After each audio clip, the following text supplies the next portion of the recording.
Hello everyone and welcome to another video. Today I want to be talking about trading and how you can counter it with pretty much any civilization that you might play.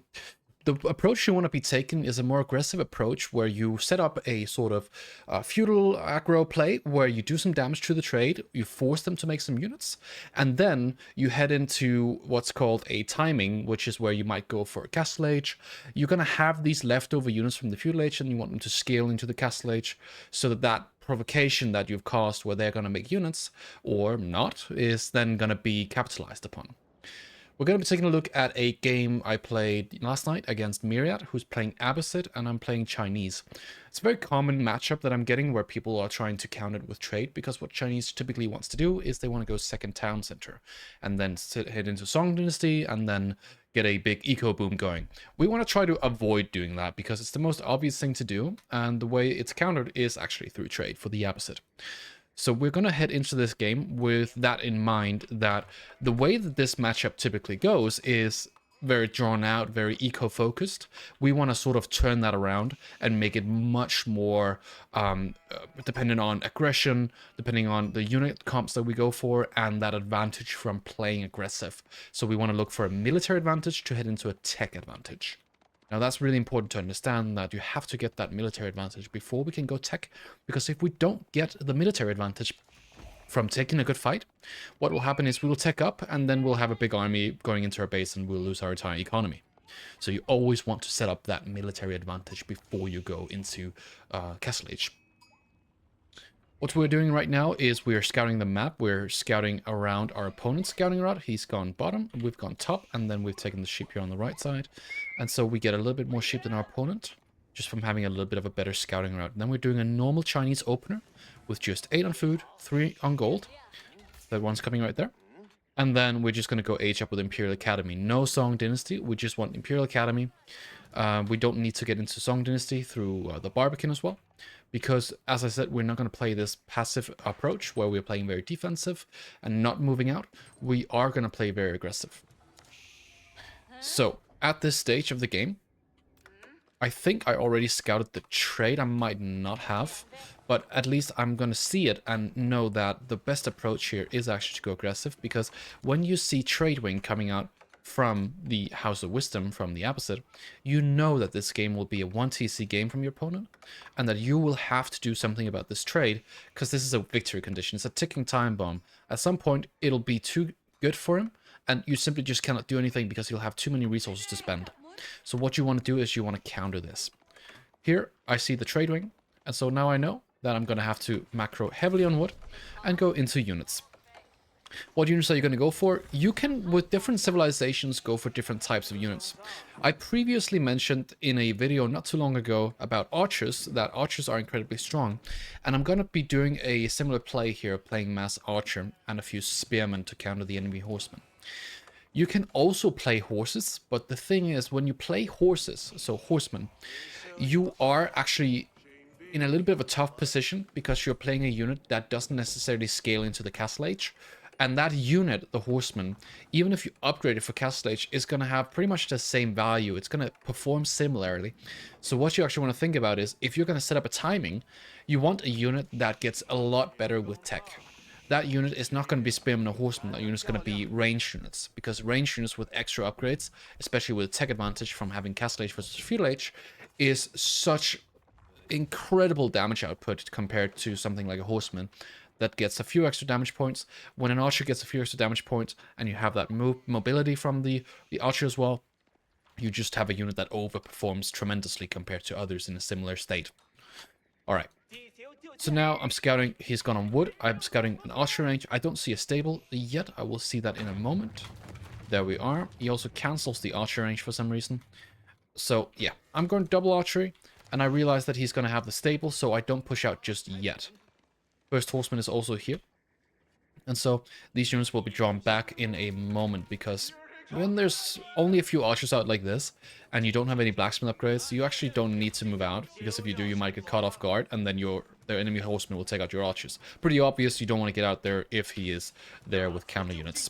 So a few spears just to counter the enemy horseman. I'm walling up on the sides here. The reason I'm walling is because walling is one of the best ways for you to secure your base and give you that leeway to go and move out on the map without having to constantly go back and defend.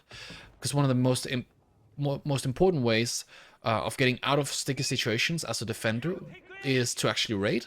So if you are the attacker and the defender is trying to raid you to get out of a sticky situation by forcing units to go back, having full walled your base, or at least semi-full walled, is a great way for you to give you that breathing room you need to stay out for longer before having to go back if necessary. So get the walls up and running. They're incredibly important. And you don't need to full wall, but on most maps that could be a very good idea to do so, especially if you're up against more, dangerous compositions like masked knights, for example. This is just horsemen. So yeah, in the case that it's just horsemen, I'm just getting textiles because then my villagers can fight back on their own. I'm also doing a re-wall here, so small few tricks here you can do. Getting textiles is certainly worth it if you're gonna be contesting and defending with villagers. Alright, so now the trade has been up for a few minutes, and the Abbasid can produce traders cheaper, and they also get a few traders from going into the feudal age. So I am on a timer, and at some point he will have enough resources to build up enough units to defend with.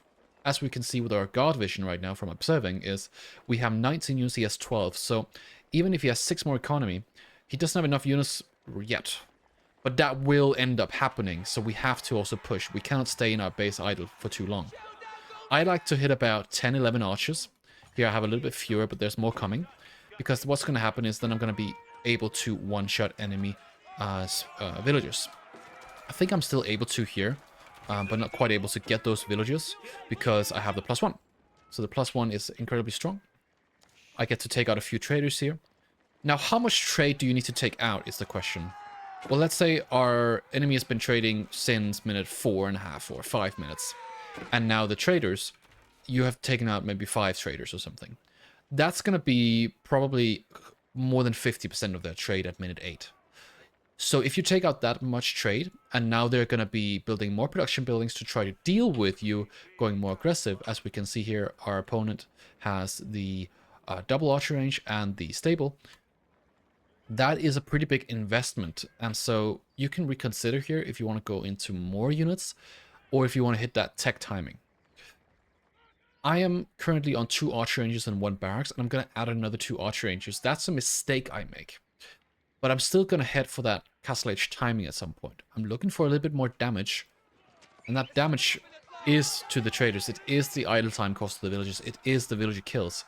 But it's also from dealing military damage. So right now I'm ahead in military, but I also take beneficial fights for me here. Taking out multiple archers is a very, very good way to force your opponent to make even more archers, because this threat is not eliminated for him. And so when there's a threat like this, he has to deal with it. Because I'm just going to keep making units and stay here. If he stops making units, that's the logic, right? So he's forced to make units, otherwise he will never get the trade up, and he'll be on 1 CC with no extra eco. And that doesn't feel good when you're playing against Chinese. So once I'm in that position where I know that he's keeping on making units, and I then stop making units, there will be a little bit of a timing for me to go into the castle age. We talked about in the beginning of the video, you want to head for a military advantage before you can head for a tech advantage.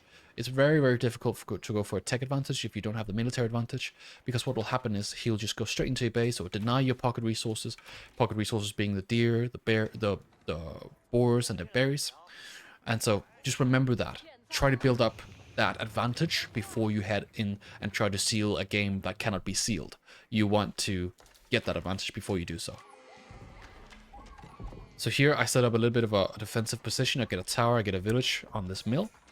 I think I take an official as well in a moment, and then I supervise this mill to get some extra drop off. And then I'm scouting him at the same time. This is the important step, right? You want to scout him. And then I realize that he's adding more and more units, so I'm completely confident in going castle right now. I've been playing as Chinese, and Chinese are really good at getting gold, because if you're gathering a lot of resources in the feudal age, and you have tax officials just gathering that tax, you actually don't need to gather much gold from your gold vein. I've only gathered about 200 gold, and then I was pushed off it, but I'm actually already able to go for the next age. So just remember that if you're playing a civ that has some bonus like this, play to it. Remember that you are playing a civilization that can do something that other civs can't. This is one of those mechanics. We're just using it to our advantage. Obviously, we would go and gather gold if we didn't have this mechanic. All right. So now I know my opponent is making a lot of units. He's still adding a lot of units in. And I know that I have a tempo advantage from simply just having taken better fights.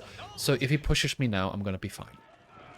Here he comes with a few horsemen. I catch him through the stealth forest because his scout was a little bit too far behind. And then he's going to try to push my base here, my little forward proxy camp. And that's just not going to work out for him because he doesn't have the ranged armor. Always check your opponent's ranged armor. If you're running archers and they don't have ranged armor, they will simply not be able to contest your archers. It's a very important fact to remember that if you're playing with a unit that scales really well with blacksmith upgrades, having something like +1 and your opponent doesn't have that is basically the same as having +2. You can think of it that way at least, and that's just a very important thing to remember that, alright, I have this huge tech advantage in an equal fight. That's going to be what tips the scales in this fight. Alright, we're now in Castle Age, and Castle Age, we are playing with our Fuel Age composition, and that Fuel Age composition can be upgraded, obviously. We're going to go for the veteran upgrade on our archers, and we're going to go for the +2 attack on our archers as well. Then we've prepped another barrack, and we're going to be making palace guards. The palace guards aren't necessarily the best man-at-arm units when it comes to soaking up archer fire, but we know that our enemies in feudal, and so they're fine. If you are really worried about archer fire damage, you can get the +2 ranged armor as well. That's a really good tech, and it's one that I'm going to be prioritizing, but I'm going to get the +2 attack first, simply because it's going to make my archers perform so much better. If you have archers that are upgraded with veteran, and they also have +2 attack, they will melt any Castle Age man-at-arm that doesn't have +2 ranged armor.